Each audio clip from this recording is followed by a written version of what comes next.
Hey guys, welcome back to TechMan. Today, let me show you how to switch to annual YouTube Premium.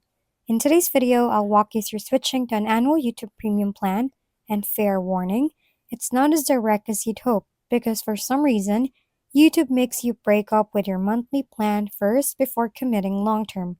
So here's how it actually plays out in real use. I'm already logged into my account. I click on my profile in the top right, head into purchases and memberships, then manage membership, and right here, you see the option to cancel, which feels a little bit dramatic, but don't worry, your benefits stay active until the billing cycle ends. So you're not instantly cut off mid-video. Once the subscription fully expires, that's your cue to go back in and resubscribe. Except this time you look for the annual plan option if it's available in your region. And yeah, not everyone gets it.